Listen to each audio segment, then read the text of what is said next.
So guys, bad news for the Ghana national team as another Black Star player has been reported injured after the international break. I'm going to tell you who this player is and the type of injury he picked up. Also, former Arsenal forward Alan Smith had a lot of things to say about Thomas Partey to the extent that he says that Mikel Arteta is looking to bring in another player to replace Thomas Partey or probably give him competition in that particular position. I'm going to tell you exactly what he said. Michael Essien was in an interview with BBC and he was asked questions concerning his future in coaching, whether he was going to coach a national team or a club. And Michael Essien gave some strong remarks. I'm going to tell you exactly what Michael Essien said in that interview. And also there's a visa fraud case involving an ex-Black Star player, and I'm going to give you all the details live here. You're watching SportsCornerGH and my name is Adam. If you have not subscribed to the channel yet, please make sure to subscribe. If you have already subscribed, thank you very much and may God richly bless you. So guys, quickly, let's jump into it. And I want to begin with Thomas Partey. Now, we all know Thomas Partey did not feature for Arsenal as they played against West Ham. He did not play that game. Now, after the game, Alan Smith had some few things to say about Thomas Partey, and I'm going to read it out quickly. He says that, I think Mikel Arteta is looking at Tijani Reinders. Now, Tijani Reinders plays for AC Milan. He is also a midfielder. Then he added that this is because players like Thomas Partey don't seem capable of what they used to do athletically and can't cover the entire pitch as they once did. He also added that Arsenal have spent a lot of money, but if they have got the funds, you just have to keep improving the squad. And this is coming from Alan Smith, saying that Thomas Partey cannot do what he used to do. Age is catching up with Thomas Partey. He can't cover the whole pitch. So Mikel Arteta is looking into Tijani Reinders, who plays for AC Milan, as a possible replacement for Thomas Partey. Now, we all know Thomas Partey is currently on his last contract. So at the end of the season, Thomas Partey would be a free agent. You have heard multiple reports that there is talks between Thomas Partey and also Arsenal on a possible contract extension. As for whether it's going to happen or not, only time will tell. But guys, what do you make of it? Do you support what Alan Smith is saying concerning Thomas Partey, saying that Thomas Partey cannot do things he used to do, like covering the whole pitch? Now, age is catching up with him. So, Mikel Arteta should go in for a replacement as soon as possible. Don't try and build the team around Thomas Partey. And when he's unavailable, you start seeing the whole team, crumbling. So, this is coming from Alan Smith. I kind of agree with it in a certain way. I don't agree also with it in a certain way. But then, guys, the ball is in your court. Let me know what you think about this down below in the comments. Now, let's move away from that and talk about Michael Essien, former Black Star player and also former Chelsea player. I mean, currently, we all know Michael Essien has a UEFA certificate or a UEFA license in football management. So, I mean, he can coach, and currently, he's with FC Nordsjælland. He has, helped players like Mohamed Kudus, Ernest Nyama, Kamaldeen Sulemana. You can name them. In an interview with BBC, he was asked about his coaching in the future. Does he want to coach? Actually, the response he gave shocked a lot of people, and I'm going to read to you exactly what he said. Now, this is what he said. He says that, I'm not thinking about being a head coach, not yet. But when I get there, I will develop my style of play around the FC Nordsjælland model of what we are doing here. I have a few more years to go. Let's see, maybe I will get there. Now, Michael Essien has said it several times that he doesn't want to be a head coach yet. He says he's not done learning. And even in an interview he did quite recently, he talked about it. If you have not seen it, let's check it out. There's the pro. The pro is the last one, but actually the pro is more about leadership, I think. Okay. It's not much to do in like planning sessions. Okay.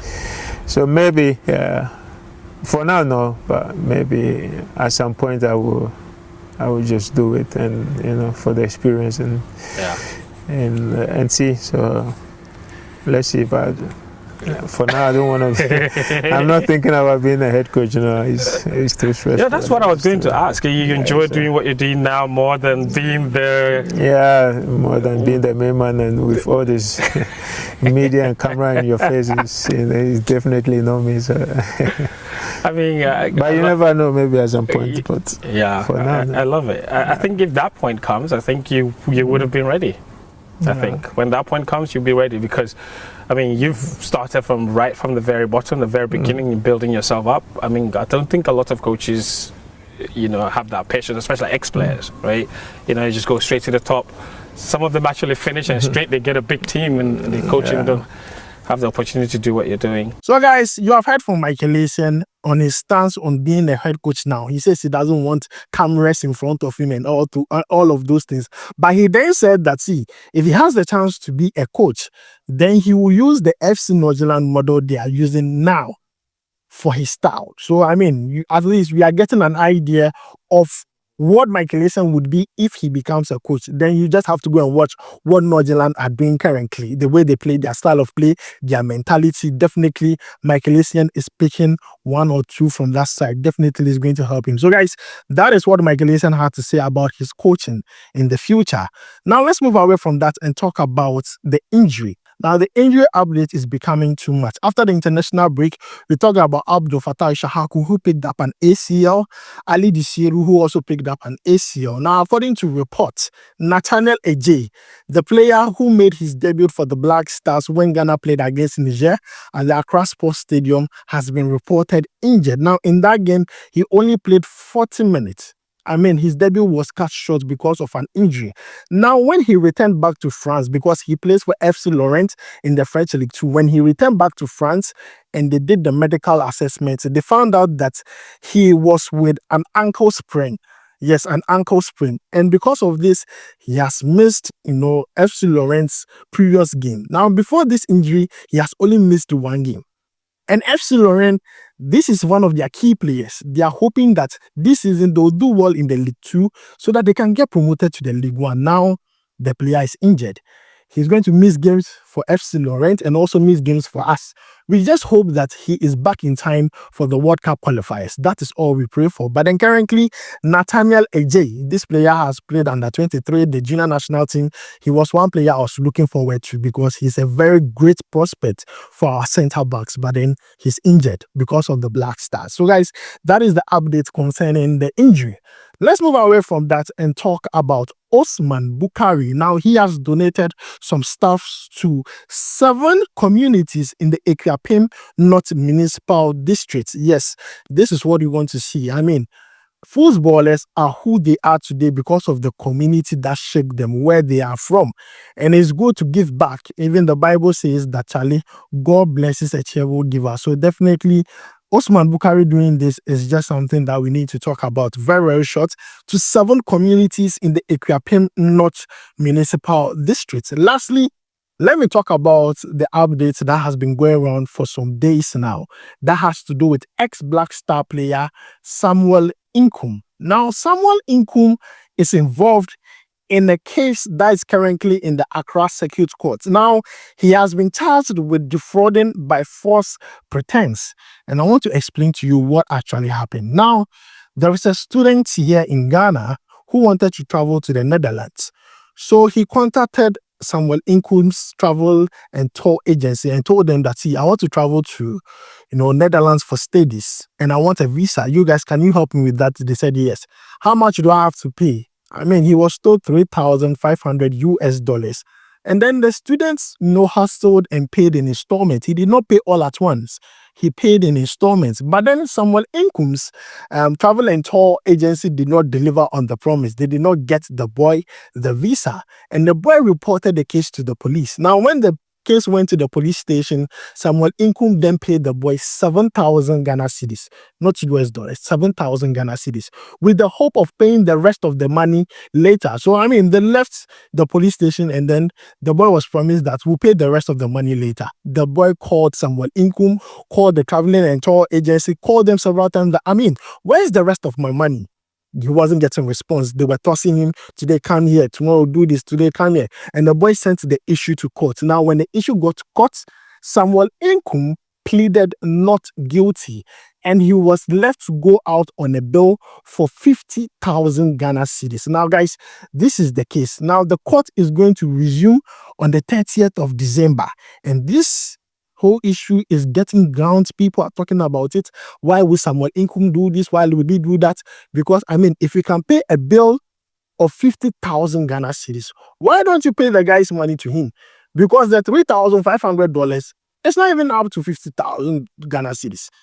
Because it is being said that Samuel Inkoom is paying exactly that amount when, he received it, the value of it in Ghana cedis. So why don't you pay the guy's money? I don't even get why Samuel Inkoom is doing this. I don't even get the whole case. If you have money to pay for a bill, why don't you pay the guy's money? Why are you delaying? It's like the whole thing. And funny enough, when I was going through this story, I found out that this is not the first time. In fact, there has been a similar case last year where a Dubai-based Ghanaian also took Samuel Inkoom to court. They say visa issue. I'm telling you, they say visa issue. So as for Samuel Inkoom, all I have to say is your colleagues are doing football administration, football management. Some are becoming scouts, some are becoming coaches. I beg, if this visa thing is not your calling, leave it and do something you know. Because this thing will be tainting your brand, your image, things that you have worked for. It's not necessary. If you don't know much about this visa thing, just let it be. Or let people handle it for you. As simple as that. Because now that we are talking about you defrauding someone, if you go to court and you don't win the case, it paints your image. This will hold travel and tours. People will not even trust you again because you are in the casting business. This is all I have to say about it. But then, guys, let me know your thoughts about it down below in the comments. Thanks for joining me. My name is Adam. I'll make sure to bring you more updated life here. I'll see you in the next video. Charlie, we go bye.